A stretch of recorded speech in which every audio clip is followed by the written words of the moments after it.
Thank you. You know what? Somehow that song by Johnny Drill almost always has me singing along. I'll come to you someday. But on Thursday, yes, that's one day someday, President Muhammadu Buhari directed the governor of the Central Bank of Nigeria, Governor Emefiele, to ban foreign exchange on food and fertilizer importation. The directive was given in order to empower local food and fertilizer production. But reacting to that directive, the Manufacturing Association of Nigeria expressed that the ban on foreign exchange for food might lead to inflation. We'll be taking a look at that as we begin the show today. And to help us see what this is all about is Sulaiman Arigbabu, who is the Executive Secretary, Heather Resource Center. Thank you for joining us. Good morning. Thank you for having me. In the course of the show, we're also expecting and hoping we'll have someone from the Nigerian Institute of Food and Technology, Oluwole Toye, who's the president. He'll be joining us in the course of the conversation. Mr. Arigbabu, what do you think?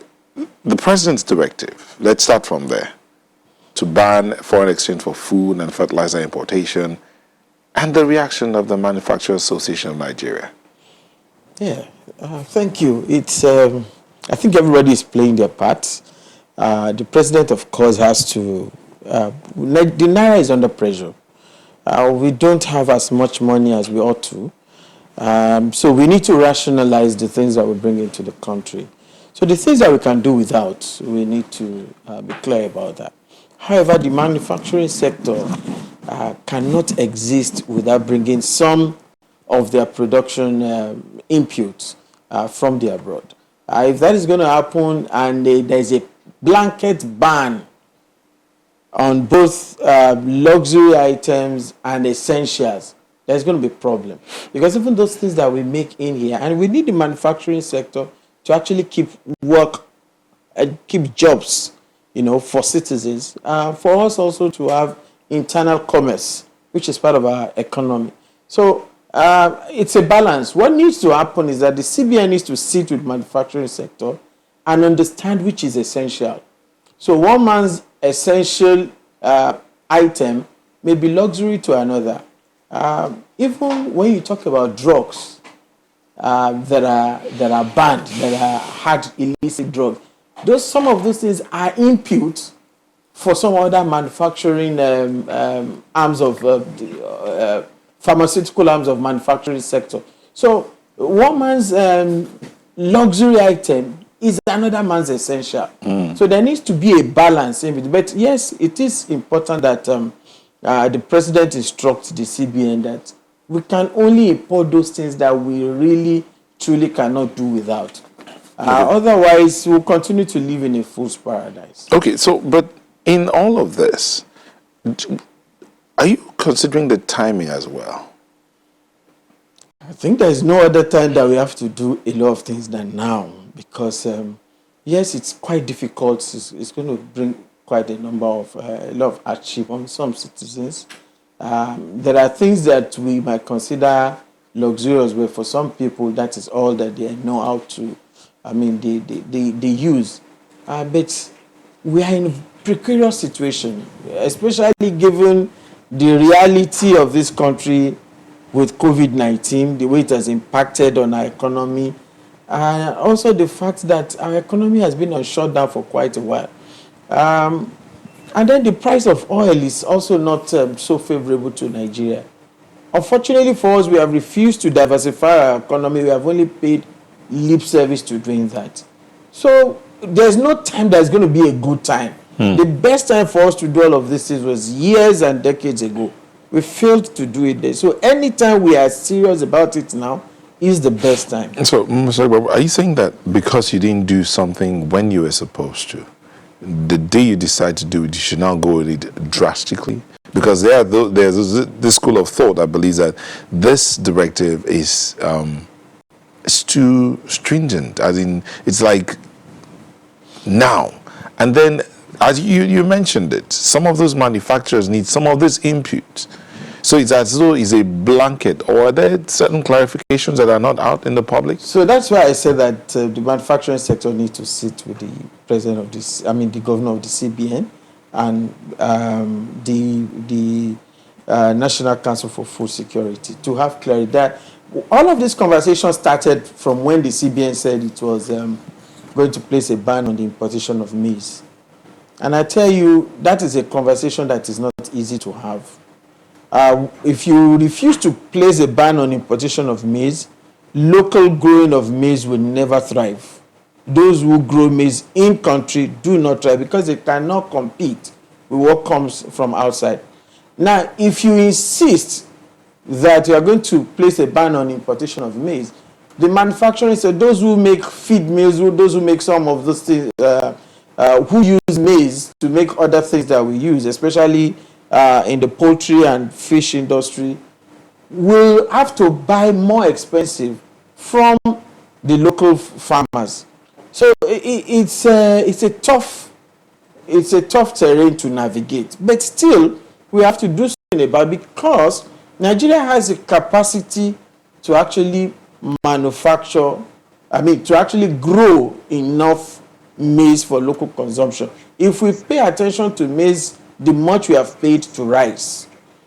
And also, if we think about what substitutes can we have, so where do other kind of feed, input come in to replace or to reduce the volume of maize that we need? So we need to have a dedicated program for those things. So if this is the conversation, it's a different thing. But if the conversation is about what I understand the president to be saying, that there are food being imported to this country that we really do not need. There are exotic fruits coming into the country. There are lifestyle consumption that is being serviced by this class foreign exchange that we have. So if that is what he's talking about, I think it's something that ought to have been done long ago. It's something that government has been saying that they were doing before now. We don't know how we keep coming to the same thing that we have said we did time back. So it's not a conversation that can wait. It's something that has to happen. We need to prioritize what we buy with our scarce resources. Okay, the matter of communicating this policy as or directive as the case may be, and also the consequence management system. As you said, these are conversations that I've had that have been going on for a long time. But we always come back to that point where we say we're banning foreign exchange for this. So why do you think we have that discrepancy? Well, you will agree with me that particularly for this government, communication, social marketing of their policies is not a strong point. It's not something they have paid much attention to. Has there been a government that has had that has had effective social marketing of policies? Well, let's say Nigeria has not been really lucky with that. Because if you look at other climes, this conversation is generated from the bottom up, and when the conversation gets to where decisions are made, it will not be strange to most people, especially people whose sector will be affected. So I don't expect, for instance, that manufacturing sector is getting to know about the plan to place a ban on certain items until when the president made the announcement.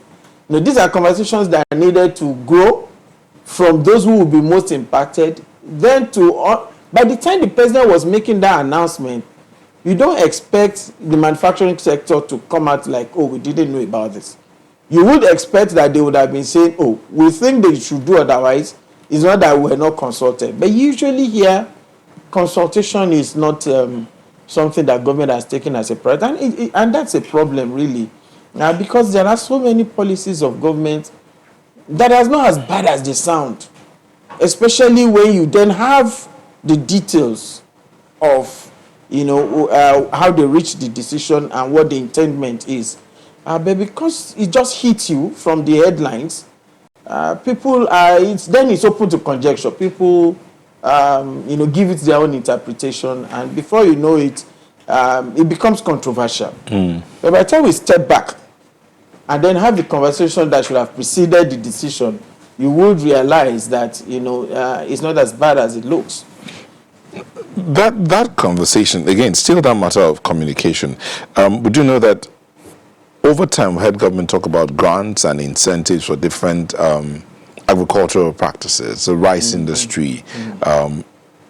But at the end of the day, this matter. This ban on importation of food items, is it food? The question is it food items or food inputs? Like the farmers will tell you they need to bring in tractors, they need to bring in equipment they'll use to do the kind of farming that would really feed the nation. Because so far, basically what we're doing subsistence farming. So would this also affect the other side? Oh, definitely So not. clarity also is needed here. Yeah, definitely not. In all fairness to government, there's a lot of good concession to the agri sector. Even to import agricultural equipment, there is a huge concession for that. And this is a government also that realized the need for mechanization of the sector. We saw what's happened with rice in Niger and in Kebbi. So the reality is that you need to mechanize the sectors conveniently so that it can produce. Right now, we are probably doing, I tell you for free, in Nigeria, without adding 1 extra acre of land, Nigeria can probably produce 8 to 9 times what we are currently producing for most of the things that we produce. Okay, let me just interrupt you there and ask you to pause a bit. We'll take a moment. We'll come back. We'll look at, you mentioned rice. Let's see how much of impact all the inputs in the rice industry have brought forth, because the cost of rice appears to continue to rise. And we'll look at that when we come back from this break. Do stay with us. Thank you for staying with us. Wasborn says a major factor working against food sufficiency in Nigeria is insecurity. A lot of farmers are not able to go to their farms because of kidnappers and bandits. Government should tackle the problem. Festus says COVID-19 lockdown, flooding in the north, and droughts in the southwest have all had negative impacts on this farming season. But it doesn't mean we should import food with our scarce dollars. We must continue to look inwards. Now, Sulaiman, before we went in that book, we were talking about the rice inputs, the inputs that have gone to the agricultural sector, particularly rice, for instance. There's this grant from the CBN to rice farmers. All manner of packages have come in. But at the same time, now some people might not agree with this, you still find foreign rice everywhere. Well, maybe not everywhere. And the cost of rice. Yes. Even though the year's production of rice in Nigeria has increased, but the cost appears to be increasing every other day. That's a problem, really, because our paddy production in Nigeria is suboptimal and is far below our requirements. If you remember a couple of weeks now, maybe just about 2 weeks ago on your station, channels did feature some women in Niger State who were producing rice, and they were supported by a multinational agency. And that took their production capacity, it multiplied it by about over 7 times. So that's why I say it's suboptimal. So where the quantum per acre yield that we are having is far below what would take us to be optimal and self-sufficient. So you need such intervention across board. That's why I posit that we will not add 1 inch of land to grow the food that we need. Why the rise of price keep going up is that there is not enough paddy in the country. So all this, don't import, don't do this. We know that paddy still has to come into this country. For many of the big mills, Lagos is trying to have the biggest mill probably in Africa. There are mills all over, and there are small-scale mills like the one that your studio featured. So for these mills to have enough paddy, we are still having to bring paddy from across West Africa. This is something we need to do. Why are we having the challenge? We're using rice here now, for instance, because rice is like a staple in every part of Nigeria. So why are we having that challenge of paddy? I mean, you hear Cross River State, for instance, has a rice seedlings plant. They also are building a mill. I don't know I'm not too sure it's ready. There are different states, Kebbi, Lagos, and have Lake Rice. Ebonyi, I mean, even before Nigeria started talking about rice, Ebonyi has been growing rice. Enugu has rice. Kano has rice. Nasarawa, Niger, Taraba, all these states have rice. So why are we having challenges with paddies? Okay, so there are a number of issues around there. First is that, to a large extent, Nigerian agriculture, to a large extent, is still rain-fed.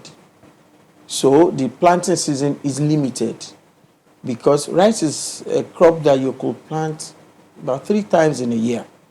But if your agriculture is largely rain-fed, it means that you are restricted to the rainy season. And if you look at the rain pattern this year, for a long time the rain did not come, and now that it's coming with flooding.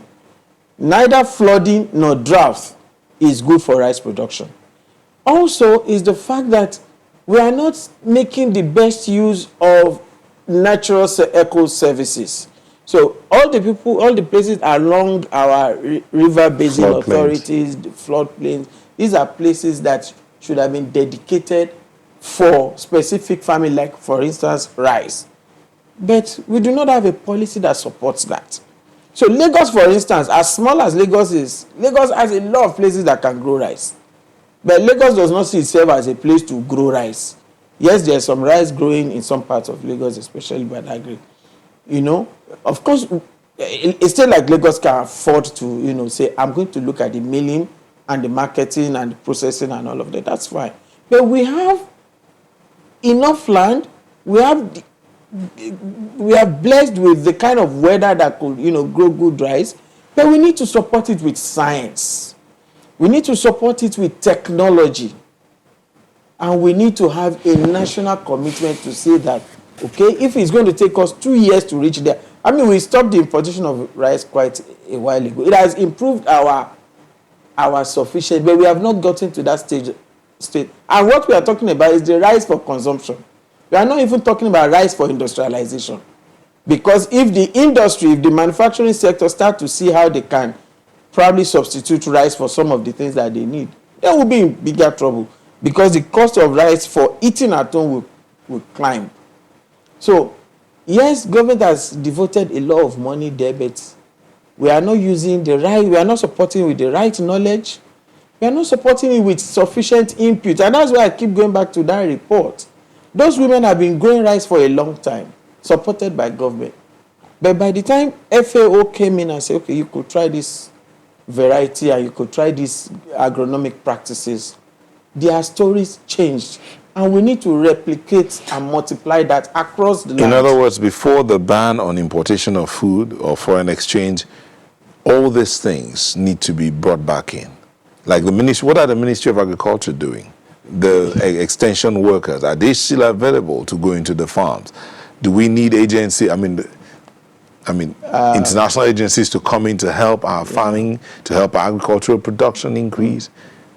Well, I mean, the international agencies that did that is in country. It happens everywhere. It's Granted, part of knowledge. but we have departments or faculties of agriculture in almost all of our universities. We have colleges of agriculture too. And we even have IITA that's doing a lot around Africa. Are we transferring the knowledge from the citadels of learning into the field? That's sharing with the local communities. That's a tough conversation in Nigeria. We have not been able to take full advantage of knowledge available in our various institutions of learning.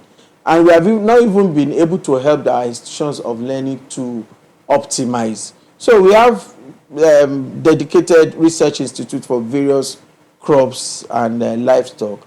But when you look at their budget, it's not the kind of budget that makes you come out with brilliant outcomes. It's kind of budget that keeps you there to run a civil service, and to buy a few things in the office.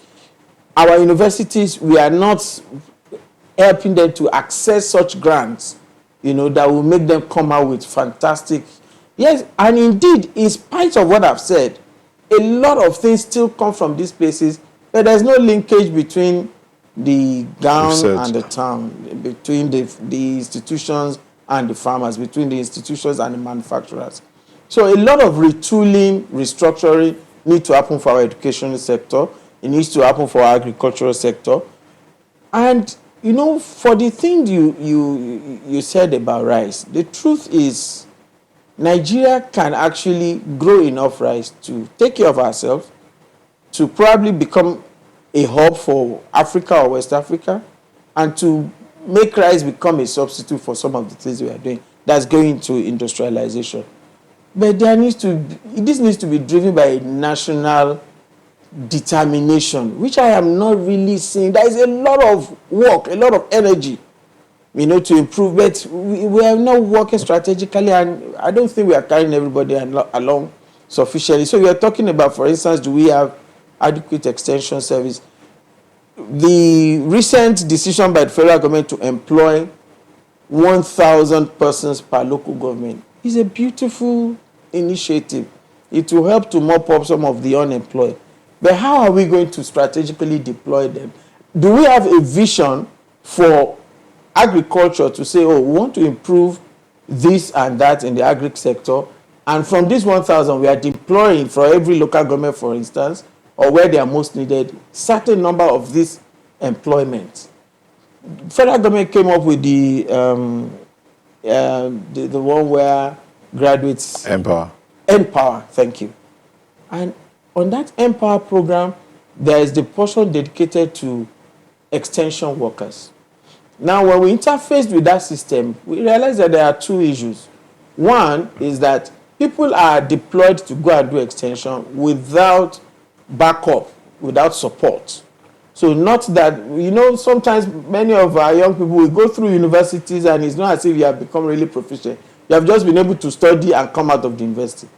So I'm going to just push you to go and support the agri sector. You need to, one, train such people, and also give them backup so that if they need to clarify issues, there is a way they can do that so that they can give updated information to the farmer. So that is in there. Second is that the federal government is paying. Federal government don't own land, they don't own the farmers. These people exist in the states. We did not see enough linkage with states to ensure that many. Take Lagos State, for instance. I had a conversation like 2 years ago with about 20 extension workers, Empower extension workers.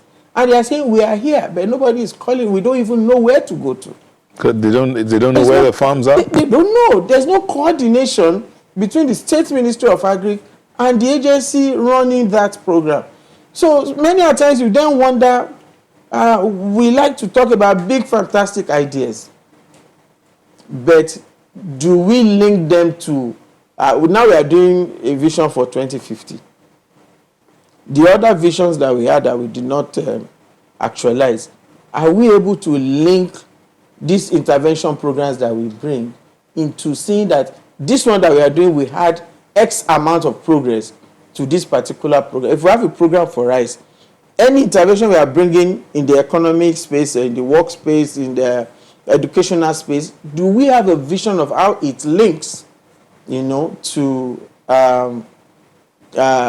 bringing, taking us closer to actualizing our vision for the various aspects of our economy that we have articulated? It's always not there. And that's the biggest problem that we need to deal with. When we started earlier, I mentioned something about grant incentives and then consequence management system. You've talked about the fact that, yes, good ideas, good policies, but implementation is a problem. And then the buy-in is another side of it. What is wrong with the buying side? How is it that the people are not buying into some of these ideas that government's coming up with? Is it a question of they are not seeing the examples?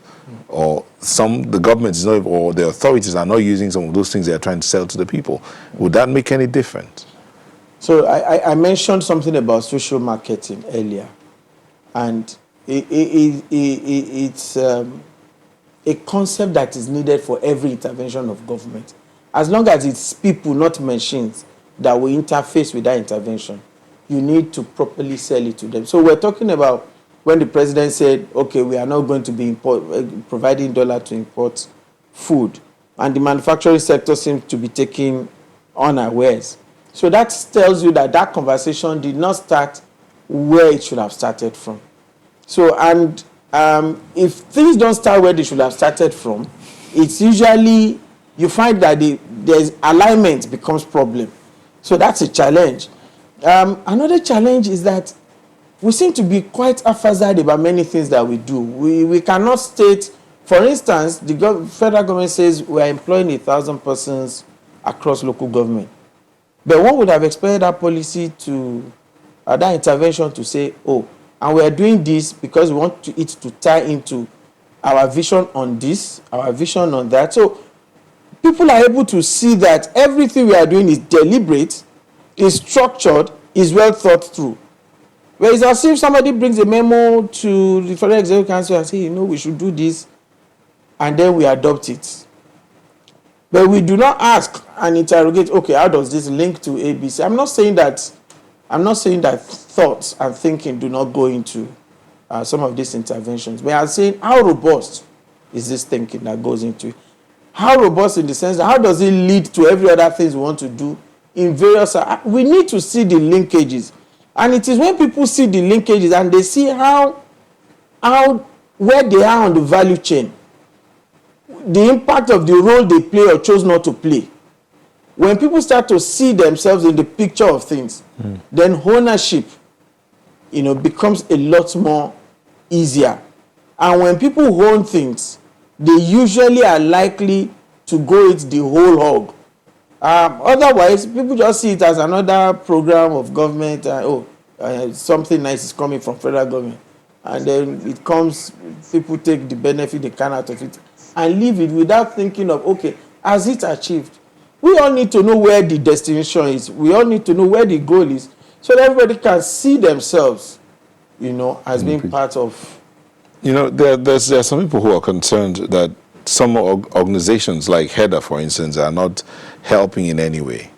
I mean, if government has been talking about this, Boye says all these notice gaps between what government's supposed to do and unseen opportunities, what is, why is. He's asking, why is your organization, for instance, not drumming these opportunities in? If government is not social marketing, what about the non-governmental organizations who are in the agricultural sector, in the manufacturing sector?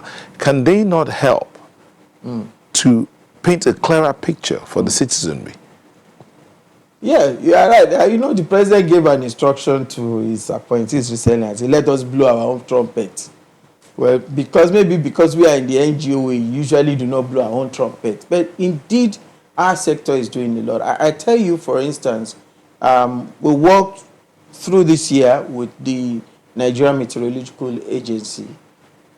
Because, again, you find that in Nigeria, there are capacities existing in certain places that are not fully utilized. So every year in January, especially in the last 5 years, Nymex will come and say, this is the expected rain pattern for this year. But after that, and then they go a little step further, because they have a Directorate of Applied Meteorological Services, under which you have an agrometeorological department. They tell you the implication for agriculture. And Nymex has a modeling system that can tell different states, you can plant this year. This is the time to plant. This is the time to use fertilizer. Don't use it. Information. And it is available there. It comes out in January. It doesn't get to the state. Nymex then writes to states, government, state ministries of agriculture, states this and that we can do this for you. Can we step it further? No response. This year we came in and we were able to work with Nymex to step down this information for the 19 northern states. Okay? I think the FAO also worked with Nymex, and one other organization in Kaduna worked with them to do a couple of states as well. And the difference this made in the lives of those who got the information cannot be compared to those who didn't get it. This August break, for instance, if states in the southwest especially had been proactive enough to step down that information to their farmers, the complaint that farmers had because I tell you for free, I interact with farmers every day, this August break, many went into debt because they did not have the information that the August break will be a bit lengthy and it's not a good time to plant certain crops. So they did, and now they are in debt. This gap, this one's a huge gap where good policy, the players in the industry are not getting that information. When you talked about the institutions, you talked about the distance between the gown and the town. That interface, with this new policy of government or directive from the president, which the CBN is already implementing, and a lot of people are clamoring what's going to happen and all. And guess what? The prices of things have still gone up again, even with that new directive. At what point would this whole end? It has to end at some point, really. How would we get it to end? How do we get government houses, for instance, to stop importing the biscuits and the food and all of that they drink? How do we get there? So again, it comes to what's our national philosophy. Please. Okay. Comes to what's our national philosophy, what's our national objective, what do we agree as a people that want to achieve. If we want to be treating our problem piecemeal, we will be at it for a long time. But if we are all resolved that, okay, we are going to tighten our belt, especially with the reality of COVID, we've known now that the cost of government, for instance, can reduce drastically. This is one of the, unfortunately, but this is one of the good things that have come from the pandemic experience. So we know that a lot of things can reduce. So it's not for government to tell citizens to tighten our belt. It's for government to start by example in their individual capacities and in their official capacity. We need to see that. Now, aside from that, you need to show the entire picture to citizens. You need to, don't just give us information. We didn't need to learn about that policy when the president made the announcement. And don't forget, the president has also blamed the increasing cost of food to unscrupulous middlemen. Middlemen have always been there. If you allow them, they will be there and take over everything. It is states that will make policies that will help the farmers and help the consumer and help the manufacturing sector to get the best of the of commerce. Okay. So middlemen will always be there. I think that's a good place for us to hang it there. Thank you so much, Suleiman Aribabu, Executive Secretary, Heather Resource Center. Thank you for coming in this morning. Fortunately, we couldn't get Oluwaletoye, President, Nigeria Institute of Food and Technology, to join us. But that's our show. That's the segment for now. We'll take a moment and we'll be back. Just stay with us. Thank you for staying with us. You know, there's this thing you hear on radio or on television. You hear some people say, "I will tell your mother. I will tell your mother for you." I mean, growing up, we used to play that game. "I'll tell your mother for you." Then suddenly some people have decided to use it as a campaign. "I'll tell your mother." Well, MTN has been at the forefront of supporting Nigerians to navigate COVID-19. Where it, for me, is in furtherance, yes, that's the advert, I'll tell your mother, of their Hope initiative, and it is creating awareness on the need to wear the mask as a precaution to prevent the spread of COVID-19. We have with us to explain exactly what this Wear It For Me is all about, Mr. Richard Iwanoge, General Manager, Brand and Communications Marketing Division. Thank you for joining us. Thank you very much. Thanks for having me. So, did you ever tell somebody, "I would tell your mother for you"? You know, it's one of those phrases that we all can relate to. It's something we all did. I mean, you can definitely have a moment in your life when you're doing something and your sister or your younger ones will be like, I'm going to tell mommy. And you immediately freeze because you know the consequences of your mother knowing you're doing those things. And especially when you are young, when you're trying smoking and drinking the first time and they catch you, you know you're in trouble. Exactly. So it's a phrase we know everybody can relate to. But how is it that you guys decided to use it for this campaign, a hashtag Wear It For Me campaign? Okay, so maybe I need to set some context. So as an organization, as a brand, right from the onset of the COVID pandemic in Nigeria in February, we tried to be at the forefront of partnership with the government, with organizations to see how we can help the community we operate in to manage this pandemic. And we've done a couple of initiatives under a platform we call Yellow Hope Initiative. And the Yellow Hope platform is a platform where we've done a series of things, working with the government, with institutions, just to help create awareness, to support as well. And I'll talk into those things later. So the Wear It For Me campaign is really an extension of that Yellow Hope broad set of initiatives that we did. Why did we embark on this Yellow Hope, this Wear It For Me campaign? Because ultimately, if you take the statistics, those societies and communities where they encourage mask wearing, the statistics show that they recorded fewer deaths from COVID-19. So it's a simple, easy to do initiative that can help our community. So we decided that this is something we should focus on. But how do you focus on it? How do you get people who don't really think it's important to wear masks, who wear masks grudgingly because to come into an office or some location, they are told you must wear your mask to come in. That shouldn't be a reason to want to wear your mask. You need to have a reason better than being forced to wear it. So we looked through what was going on in society, and we thought there was a better way to approach this. That better way really is to use the world's best influencers, your mother, asking you to wear the mask.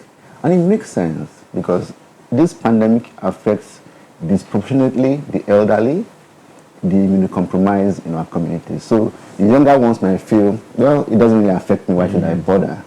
But if you understand, if you wear the mask, you help protect the elderly ones in our communities, then it makes sense. It gives you a good reason to want to wear the mask. So you'll be hearing us run a campaign where your mother or mother figures in your communities, or father figures, by the way, will be encouraging you to please wear it for me. If you don't think you need to wear it for yourself, wear it for me. So that's the kind of campaign we're running. So since the campaign started, can you measure the impact? Okay, the way to put impact would be, in my view, to measure all the things MTN has attempted to do to help with this pandemic, right from February. So for example, we donated 1 billion naira to the coalition against COVID-19, and they've gone ahead to use that to set up centers for testing, centers for isolation, and things like that. We, through our foundation, MTN Foundation, we actually gave 250 million naira worth of PPEs, that will be your face mask, to the Nigerian Center for Disease Control, again to help prevent the spread of the disease. We gave consumers 300 SMSs a month for free because we felt it was critical people engage now. And I can tell you from an impact point of view, we got almost 53 million of our subscribers sent 4 billion SMSs for free. Wow. That's impact. In 1 month? No, for the period, for the 3 months we did it, yeah. Okay. We also zero-rated, or rather we gave 100 megabits of data to all our subscribers to be able to access certain websites for free.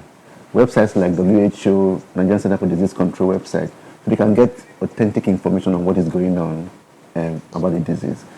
Those are all things we have done to try to help society. And in my view, that's impact. But this campaign now is around, we need to urge people to wear masks because this disease is still with us. It's not going anywhere anytime soon. Let's not assume it has gone. So if you don't think you need to wear it because you are young and they say young people are not affected now, wear it for those in our society who are the ones at the greatest risk of fatality from this disease. Incidentally, a colleague of mine went somewhere 2 days ago. Okay. And so she comes back saying, it's as if a lot of people, she was feeling uncomfortable because of all the people there. You find out that 1 in 10 are wearing a mask. Yeah. So she asked, why aren't you wearing a mask? Then, So what kind of reaction have you gotten from some of the, I know that some of your staff go out and even you sometimes tell people wear a mask. Yeah. What kind of reactions have you got? Okay, so that's a really good question because it comes to the heart of the reason why we thought it was important to run this campaign. Think about what we're trying to do. We think it's important enough. We're dedicating our entire media assets, worth billions of naira, dedicated to the exclusion of any other campaign, no commercial campaign, just to create awareness that people need to wear masks. And if you let me talk you through why this is critical.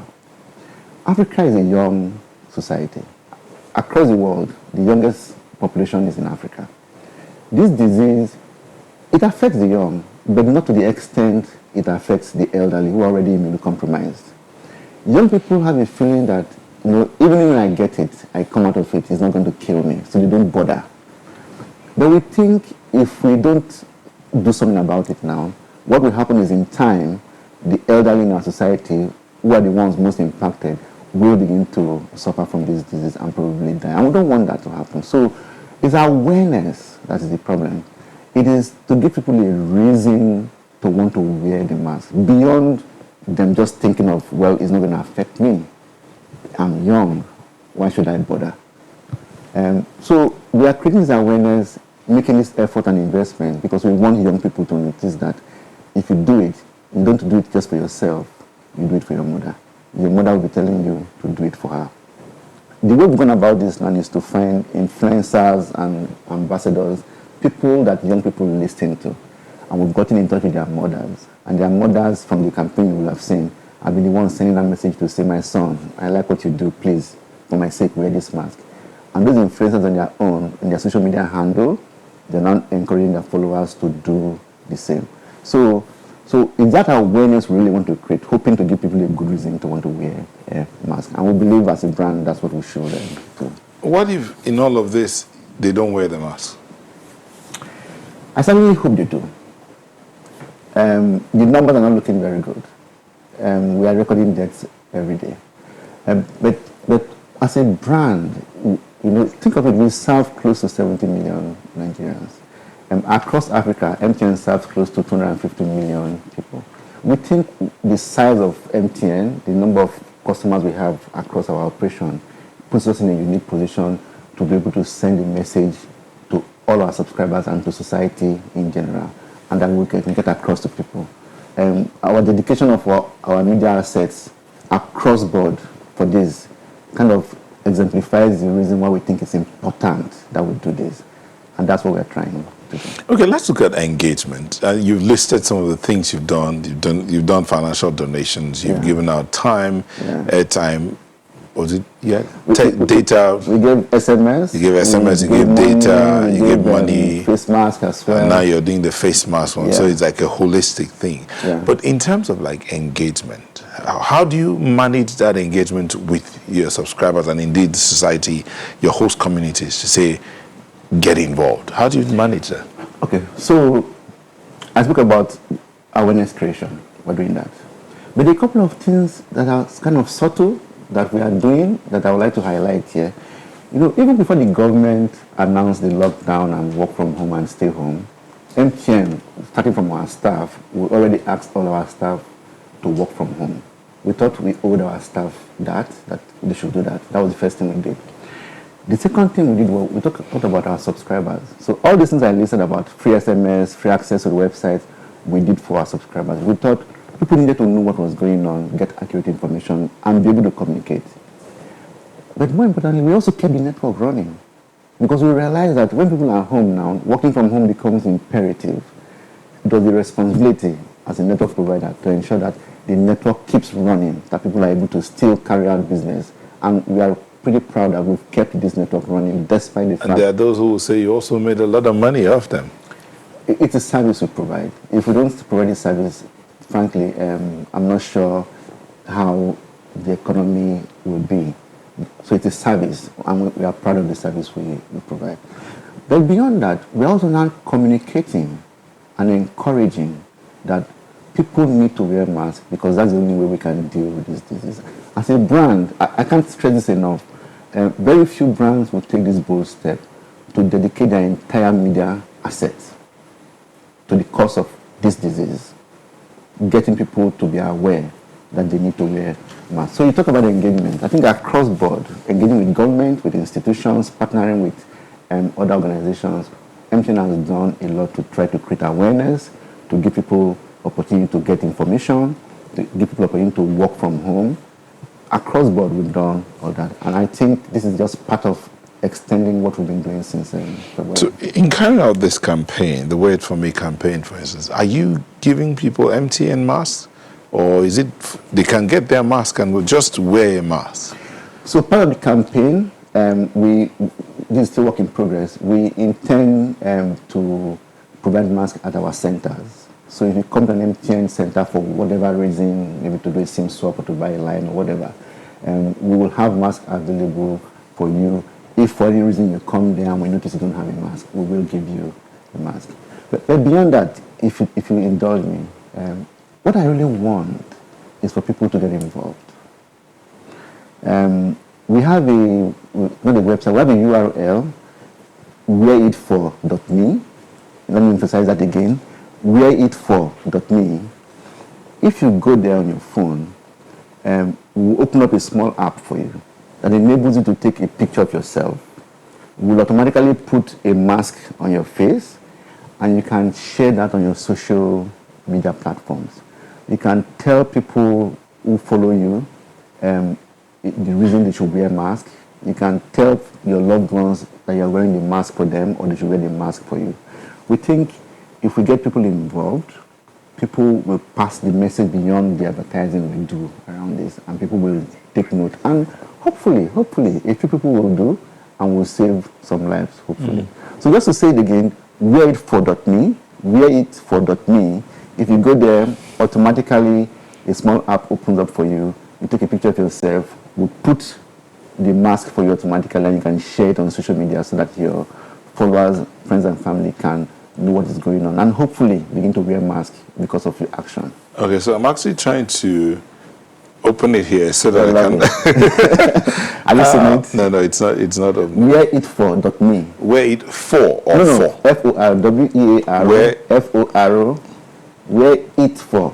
Okay, so now the other side of it is there some kind of, because the society out there is a society that believes in incentives for, Yeah. I mean, there's consequence management and all of that. So is there an incentive for those who buy into this campaign? Is there a reward to say, okay, you know what, let's do this. Besides the fact that we're all going to be healthier, we're not going to catch the bug. This is also to say thank you for even buying into the campaign. Is that part of the plan? I would like to phrase it differently. I wouldn't want to say is there an incentive for people, because clearly there's a larger incentive in terms of saving lives. So that's already a huge incentive. Okay, that's it. I've already opened it here as well. Okay, lovely, yeah. So they were So Cool. what I think about is the enablements we are able to do on behalf of our customers. Enablement to get information without having to spend their data. Enablement to SMS each other without the need to spend. Think of it. 4 billion SMSs we enable for people to talk. That was real good. Thank you. Think about the costs to the business. Think about the 100 megabit of data we've been giving daily to people to access free information on health websites. These are the kind of things we do. So I don't think of it as reward.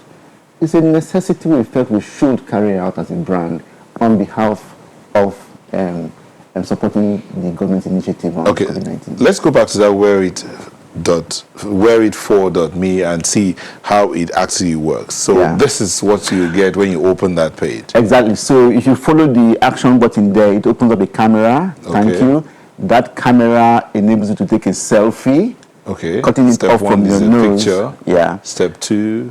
So step 2. Okay, there's no camera there. Yeah, there's no camera there. There's a camera there. You will see your face as a selfie. You take the picture just to cut out from your nose. When you take the picture, the system automatically puts a mask for you. Then it will ask you to save it. Now, when you save it, you can now share on Instagram, on Facebook, as your profile, or as your status, whatever you want to do with it.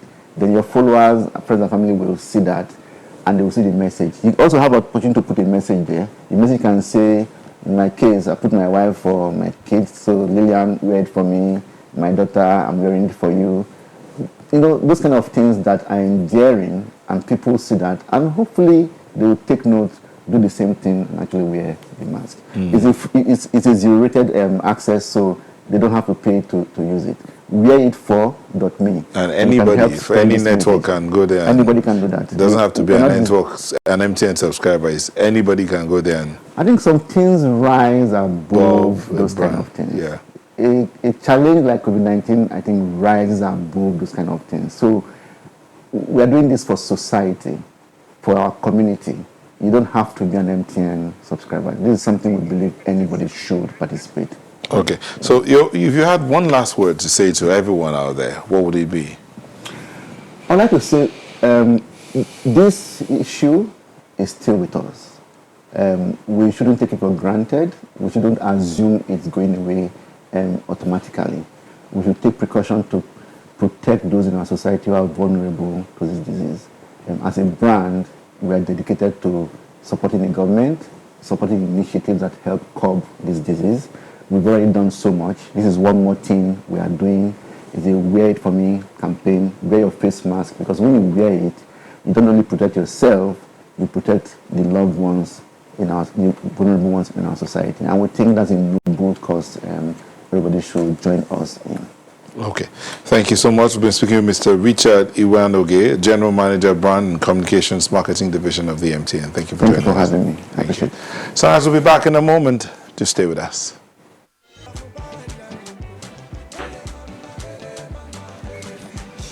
Thank you for staying with us. Earlier in the year, the Nigerian Meteorological Agency, Nymex, released the 2020 seasonal rainfall prediction report, which forecasts that the onset of the growing season is expected to be near normal to earlier than normal in most parts of the country.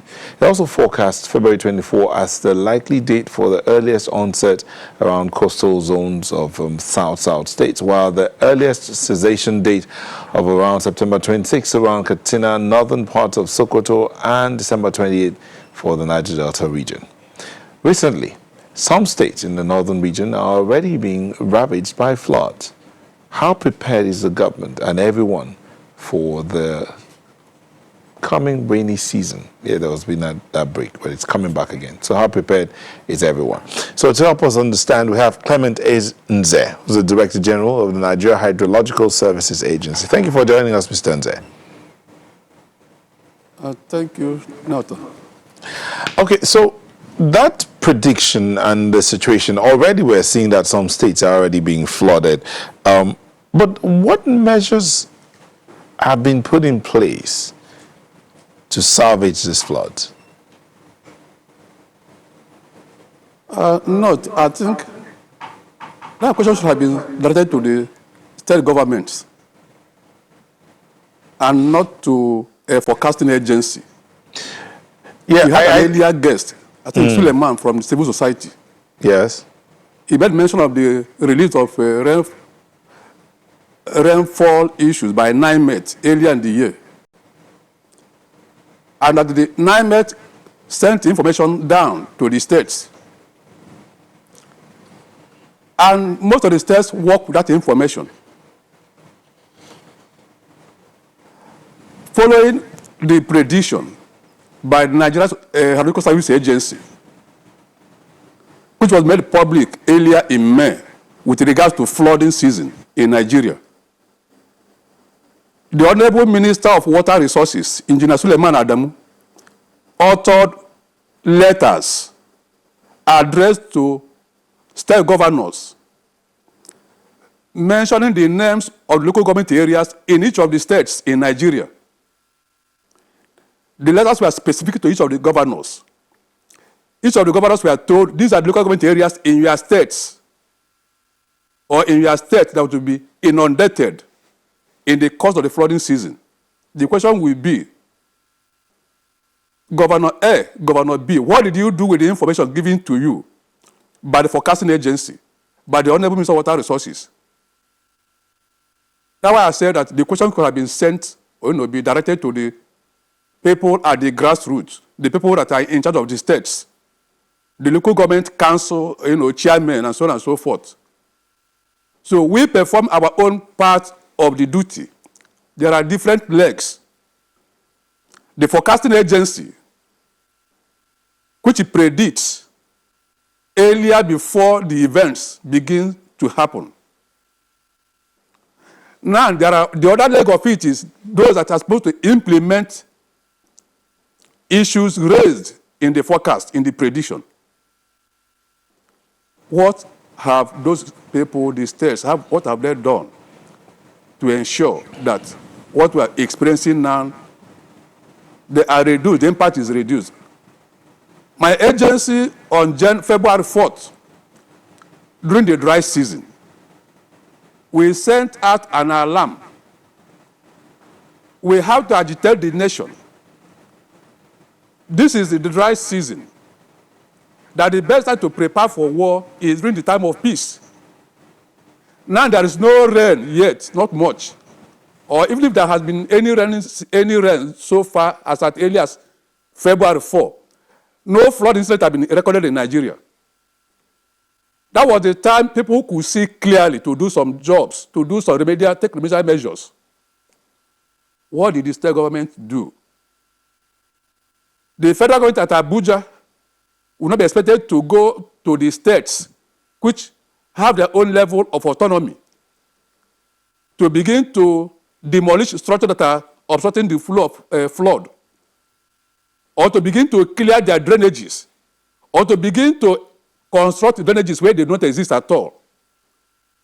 The federal level has done its own work. The other level of government is expected to follow suit. Okay, so I asked that question to you because I do know that, yes, yours is a predicting agency and then to monitor the water services and quality of the water tables and all that across the country. I do know that, but I asked it to you to find out how much of engagement your agency is having with the government. Yes, the letter was written to the state, but in terms of having gone forward with this letter, does that end it for your agency, or are you also still concerned about what they even do, or even if they are looking in that direction as regards managing the water systems in the area? Okay, I think on the 25th of July, we equally raised another signal that so far the most part of the country is being ravaged by urban flooding and coastal flooding, depending on the disasters that are within the coastal areas. That the third leg of the flood is still coming.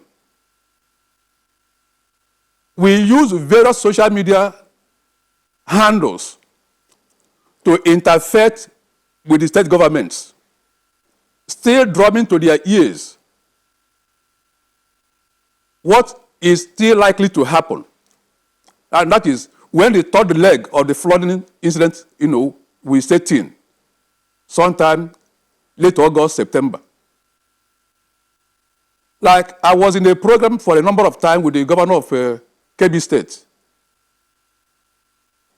He said they took proactive measures to ensure that they heeded to the forecast or to prediction the one is given to them. That ensured that they didn't lose lives as much, but properties, agricultural funds were lost because there was nothing they could do about that. Flood actually is a global phenomenon, and it causes more than 50% of natural disasters across the globe. So Nigeria is not immune. But what we are talking about is taking measures, responding. We've been able to talk to state governments continuously. We've been engaging them. The various ministries in the states, as we talk, we've been engaging them. Even for the COVID lockdown, we could have been able to travel to so many of these zones. We normally go out with pamphlets translated into the three major languages, Igbo, Hausa, Yoruba. We do road show, but we couldn't do it this particular year. To inform them, to educate the people on what they need to do. As a predicting agency, let me put it very clearly. Ours is mainly advisory. We are not expected, and we cannot be expected to go to the states and begin to pull down structures which possibly the state government had given permit to be built at wrong locations. We are not in the position to go out and begin to use earth-moving equipment to clear the drainages that are blocked. So that's much we can do. Advocacy. Go to a developed world. They look forward to receiving forecasts. They work with the forecast that is being given to them. The ordinary man on the street, runs with any forecast, any prediction that that is issued by the predicting agencies. There will be earthquake in social place at social time, relocate. People will move immediately. But here in Nigeria, someone whose house is about 5 meters away from the bank of the river, you ask him to relocate within social period. He might tell you, this is where my forefathers lived. This is where my forefathers were buried. Therefore, I'm not stepping out. Or they've not witnessed such a level of flooding in some decades past. But there is a global climate change all over the world. So that the amount of rainfall being experienced these days may not be like what happened then. For instance, use Abuja as an example, or Nigeria as a whole. The land mass is never elastic. When I came to Abuja some years back, Abuja may not be up to 500,000 people living here. But today, I don't know what the record says, but it can be sure not less than 3 million people are living in Abuja. And they must have houses to live in. One of the basic needs of man, shelter. And because of that, encroachment of man on the river banks, flood plains, have taken place all over Abuja, for instance. We know what happened here a few months ago, or even a few weeks ago. Okay, Mr. Anze, again, one of the mandates of your agency is to provide consultancy services to the public as regards hydrological issues. But then there's this other bit about ensuring uniform standards of observation of all hydrological phenomenon in Nigeria. If you're providing consultancy services to the states, you've told them what to do. But then when your mandate says ensure uniform standards of observation, what does that mean as regards this management of the flood waters that you've already predicted? Okay, thank you for exhuming that statement from our act. Now, hydrological agencies all over the world are saddled with the study of the surface and groundwater resources of any country, of any nation. The movement of the water, the transboundary aquifers that cut across nations. Like in Nigeria, we have some underground reservoirs, which we don't see, connecting Nigeria with Mali, with Libya, Tunisia, and so on and so forth. We have surface waters, rivers Niger and Benue, which are transboundary rivers. And then every country that is serious about the issues about hydrology has to ensure there is a standardization. By that we mean the agency provides direction with regards to hydrology or hydrological services in Nigeria. There has been a running battle. It is mainly at the federal level that we could see government agencies taking serious the issues about hydrology. One, all the ministers of water resources across the country, all the state water boards are supposed to have hydrological stations measuring several parameters on the rivers, the water quality, the movement of the rivers, what we call discharge, the rate of flow, the stage, that is the fluctuation going up and down. For us as an agency, we are doing a lot on that, measuring all the major rivers in Nigeria. Now, it is our duty, which we have been spearheading, to ensure that there is a uniform measurement, uniform standard, using equipment that will give you accurate data. For instance, I have people that are in the field. If I should call somebody now in Lokoja, what is the level of River Niger after the Niger and Benue have met downstream of the confluence? I will get the information today. In fact, it has been released already. What's the level of River Niger at that point? I want to know the reading of River Benue in Makurdi, in Wuroboki, Adamawa State. I get the information. River Niger, entering into Nigeria through Kebbi State. We have equipment measuring it somewhere at Jidrebode. We get the information. Now, each of the states have some rivers that are within their own catchments, that through their state ministry of water resources, state water boards, they are supposed to also establish similar measuring devices. You see, the rivers, we need such information when you are doing design. You can't just arbitrarily place your bridge height and say, make it 5 meters high. Even your own roads or the drainages by the roads, there must be standard. And that standard derives from measurements we have taken about the rainfall in those areas to determine the capacity, the current capacity. You don't just tell somebody in an estate, make the width of the side drain 2 feet by 2 feet, 2 feet wide, 2 feet deep. No. You have to do that using relevant data that have been measured over the years to tell you this will be the amount of runoff, the discharge, maybe during rainfall, that will be required to be conveyed through this channel, or else it will be overwhelmed. At times, bridges have been submerged because there is no, the design was done by the rule of the thumb without using data. So this is what we try to achieve by what we are talking about, standardization.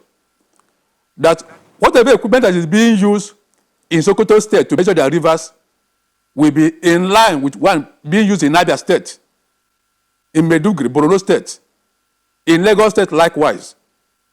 Okay, so it has been a running battle, bringing or having such agencies being established, hydrological departments or units being established at the state level in the relevant ministries to be carrying similar activities as we do at the federal level. But Mr. Nze, water tables in some states are high. Now, with the rains coming in, some of those water tables, of course, as the rains come, water tables rise and all of that. But in channeling and managing these flood waters to where they will better go, is your agency not involved in terms of consultancy and ensuring that the right thing is done so that flood waters are salvaged and then the environment is better protected? This has been our message over the years. Just let me throw light a little bit into an issue. June, July, and early August, what ravaged most of the states in Nigeria was caused by urban and coastal flooding. Urban flooding because of the amount of rainfall within the states, within the catchments, which generated the runoff, the overland flow, that couldn't find a way to pass safely to maybe to the nearby river. They caused so much catastrophe. Now, the third leg of what we're experiencing now in terms of flooding is the river flooding, occasioned by transboundary river outside of our own control. Now, River Niger, which takes its course from Guinea-Conakry, moves on to Mali, from Mali to Niger Republic, from Niger Republic to Benin Republic, and then to Nigeria through Kebbi State. Once Niger Republic is flooded, once the level of water goes above a certain threshold, a red alert is sent to Nigeria because we are downstream. As we speak today, the water level is about 6.9 meters high, or 690 centimeters. That is a red alert zone, which is within the band of 6.2 meters and above. We have been there for about 2 weeks. That's the red alert level, and it is still there. As a result, downstream Niamey, Niger Republic, coming down to Nigeria, along the length of River Niger, from Kebbi State, Kebbi, Niger, Kwara, then coming down to Kogi, Edo, Anambra, Bayelsa, Rivers, Delta. Serious flooding is already taking place. So many houses have been pulled down. in Niger State, about 25 communities. Sorry, 100 communities in about 25 local government areas in Niger State. In Zamfara, the same thing has happened. In Kebbi State, which is the highest rice-producing state in Nigeria, they must have lost about the one planting season. They plant 3 times in a year. Now, our advocacy has been, which we cannot do by ourselves, why do we allow such huge volumes of fresh water to be wasted into the Atlantic Ocean in Nigeria? Over 200 billion cubic meters of fresh water annually lost through Nigeria to the Atlantic Ocean, whereas other countries of the world are crying for water. We have told the state governments, you can build diversion structures. As the river is flowing, the River Niger is passing through your territory. Mr. Anze, if I may interrupt you here briefly, we'll just go on a very quick break. We'll come back and pick up from that point where the state governments are appearing not to heed the warnings and advice from your agency. What should be done? What can we do going forward? We'll look at that when we come back from this break. To stay with us. Thank you for staying with us. We still have the Director General of the Nigeria Hydrological Services Agency joining us from our Abuja studio, Mr. Clement Nze. Mr. Nze, before we went on that break, you were talking about the amount of water that is lost that could be salvaged and used for agricultural purposes. As you said earlier, you mentioned our first guest when we were talking about ensuring food security. One of the things you talked about is the fact that Nigeria's agricultural system is still rain-fed. So if the floodwaters and all these waters that are lost when the rivers exceed their boundaries are salvaged by the state government, it could make for continuous irrigation of the farmland, and so agriculture continues throughout the year. But how best can this be done if nobody, or as you've alluded, appears to be listening to your agency? Yes, Nigeria is located downstream of so many other countries in the West and Central Africa that are brought together by the River Niger system. The River Niger system means rivers Niger and Benue. There are 9 countries on the river. On the West African flank, you have 7 countries, starting from Guinea, then Mali, Niger, Benin, Cote d'Ivoire, Burkina Faso, then Nigeria for West Africa. Central Africa, for River Benue, you have Cameroon and Chad. All the waters in these countries, within their catchments, empty into River Niger eventually. And they all, from Benue, they meet in Lokoja in Nigeria. Now, I have attended several fora where we were negotiating the use of water. Like, say, Mali. You shouldn't take more than a certain percentage of the water passing through your territory from River Niger. In Niger Republic, you shouldn't take so amount, more than so threshold. Now, the question that has been posed to me several is, the water that comes down to you in Nigeria, why do you allow it to go and be wasted to the Atlantic Ocean? Eventually, it was agreed that Mali or any of the countries, you shouldn't take more than 25% of the volume of water passing through your territory. That way it is as of today. Now the question is, Nigeria, what are you doing with this huge volume of water passing through the states? We have been advocating that channels be constructed, artificial drainages. You can take it about from the bank of the river, River Niger, River Benue, in each of the states, as many as you can construct. Build a deep channel during the dry season. Take the water, let it be maybe up to 50 kilometers away from the bank of the river. Then there you construct a reservoir, maybe 50 meters, 100 meters, 50 meters wide, 50 meters in length, 30 meters deep. Do a battery of it along the length of River Niger and Benue. So that when this water is passing during the rainy season, much will be entering into those reservoirs, into these basins we have constructed. By so doing, you are reducing the amount of water in the main channel of rivers Niger and Benue. That will reduce the flooding we are seeing. And then the water you have conserved could be used for year-round agriculture. For instance, in the north, from Nymex Prediction, around 26th of this September, some parts of Katsina State, Sokoto, and others, rainfall will begin to cease.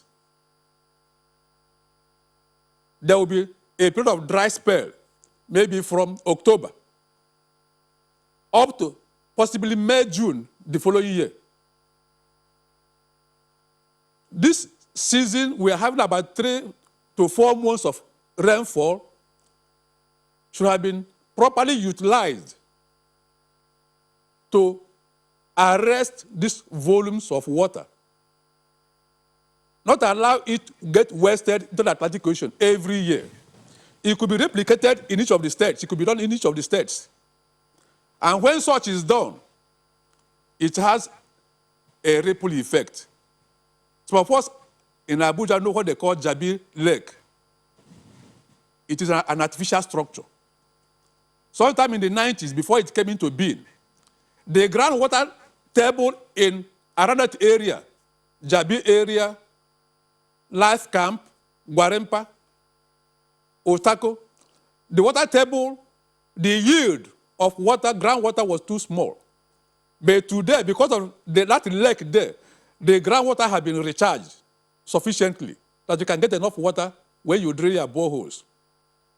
The atmosphere, I'm talking about the benefits. The atmosphere has been cooled so much.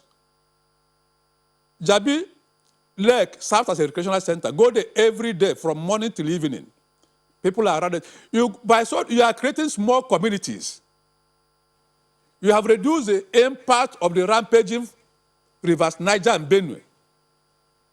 Agriculture has been enhanced. So there are a few things that could be done by the state governments.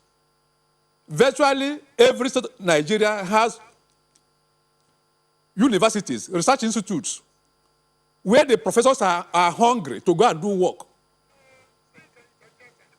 Task them. There are professionals everywhere in the states, in the universities, who have done a lot of research.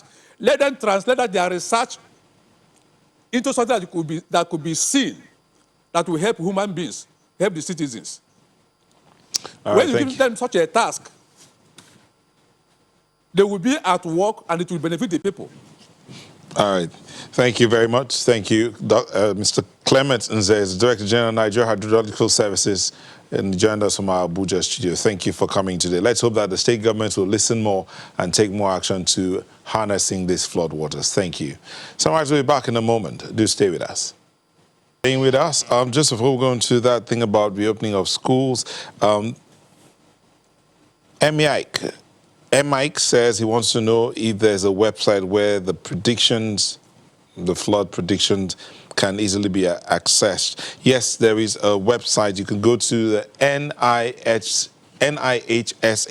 the Nigerian Hydrological Services Agency's website, nihsa.gov.ng, to get all the predictions on their website, nihsa.gov.ng. They have the predictions on their website, so you could go check that out. Okay, and so we're getting into this. So last week, the Presidential Task Force called for caution in the reopening of schools as the spread of the coronavirus remains potent. Likewise, during the course of the week, the United Nations also urged the Nigerian government to ensure safety protocols in schools ahead of resumption.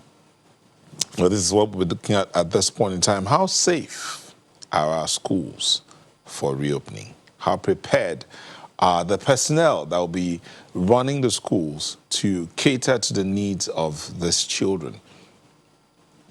To help us answer all of these questions, I have Professor Abiola Awoshika, Dr. Abiola Awoshika, CEO Oasis Education. Thank you for joining us. Thank you for asking. Also here is Taiwo Akinlami, a child's right activist and a lawyer. Thank you very much for having me. It's my pleasure to be with you today. Thank you. We also have Remy Hassan joining us from Abeokuta. He's the essay on public communications to the Ogun State Governor. Thank you, Mr. Hassan, for joining us. Thank you, Mr. Nota. It's my pleasure. Okay, so let me start with you, Mr. Hassan. In terms of communication to the school authorities as regards resumption, what has the government said to them? What's the communication that the government has passed to them, and what in terms of preparations? Thank you very much once again for having me. The communication protocol, COVID-19 protocol itself, and what we have been telling the schools when we had a test case in the resumption of the exit classes, what we have now is just a little bit of an amendment to what we had then. And now what we're doing is to divide the schools into segments, the junior class, the senior class, so that the whole school doesn't have to be in the school premises at the same time. Between the hours of 8 and 11, in the primary school is primary 1 and to primary 3, GS1, GS3 in the secondary school. And between the hours of 12 noon and 3 p.m., that's for the senior class in secondary school, SS1 to SS3, and from primary 4 to primary 6. That way, the number in the school at any point in time is social distancing is going to be ensured. All the various other safety protocols, use of face masks, hand washing materials, whatever other things that needs to be done, have been communicated to all the schools, including also the private schools who are working very well with government on this. The line of communication has been very much healthy, and we have no reason to doubt at this time that these protocols will not be complied with. Okay, let me, Dr. Wushika, he's talked about what they've communicated to the states, like in Ogun, for instance, and I know some other states are doing about the same thing, staggering the resumption. Yes. So basically 3 hours in school for each of them. So is that adequate for one who is an educationist? Do you think that's what's needed now? Well, first of all, we can't go back to normal. So what we did during COVID is still going to continue. That is, whichever way you reached out to your students when they couldn't come to school, you still maintain that. If you did online, if you did TV, if you did radio. So we keep that for the off days, and then the days that they need to be in school physically, then, they are in school physically, and you make sure, when you think about, first of all, no parent is going to want the child to be in danger. No school owner wants the liability of the child being in danger. So everyone will have to collaborate to make sure that we follow the protocol. You don't expose the children too much. And so if you can augment the physical with the whatever online or mode that you used for the children when COVID was in full bloom, then maybe that would be adequate. But if you just come to school 2 or 3 times a week and you think that is going to do it, I'm not sure it's going to do it. Mr. Taiwo, you are about the child. Yes. Do you think this protocol is adequate to save the child? Okay, I think that when we talk about children, we need to define which children we are talking about. Because all of this protocol and everything I've heard is talking about the upper crust, the bourgeoisie, the rich. Now when it comes to the poor, it seems to be no arrangement. I do some program with SOS Children's Village International, and I was with them 2 weeks ago. I was talking to children in urban Lagos, that is Isolo, not in the rural area. Those children have not experienced any form of education in terms of, they don't even know what is Zoom. Online lessons they don't have. Now, when we now combine that with the figure that UNICEF has thrown out, 46 million Nigerian children are not receiving any form of education, not on tablet, not on the phone, not on Zoom, not online, not on TV. 46 million. That's UNICEF figure. It's there. It's online. Then UNICEF now goes further to say that is for the first 9 years. Now, when you now take it further to adult education, those who are above 18, who are trying to get one form of education or the other, UNICEF says 36 million. So put that together, that's 80 million. Okay, please just hold it there. Yes. These figures are a shock. Yes. So allow us to digest that a bit. Yes. We'll just take a short break and come back Thank you very and pick it up from there. Do stay with us. Thank you for staying with us. 80 million, 46 million children out of school, increased by the COVID, and then adult education, about 34 million, not getting enough education. That was coming from Mr. Akinlami. Mr. Akinlami, those figures were scary. Yes. But that's the reality. Okay, that's the reality. So what do we do now that they're going So back when to we school? now look at this partial opening, now when you also look at private school, for example, in Lagos there are 18,000 private schools, and competing with 1,640 something public schools. Now, when you now look at private schools, people say private schools will be fine. It depends on the private school you are talking about. There are levels of private school. If you take Lagos State, for example, there's grade A private school, grade B, grade C. There are private school in Sarigomo where they pay 6,000 naira per term. There is school in Ajegunle where they pay 20 naira per day. That's the school fees. And these are private schools. So when we're talking about private school, we look at private school from the upper crust private school. We are looking at, because you see, leave no child behind. That is the global principle when it comes to children, education. It was 13.5 million before COVID. Now it's 46 million. Now, when you look at the population in the schools in Lagos State, now you are training teachers. It's commendable.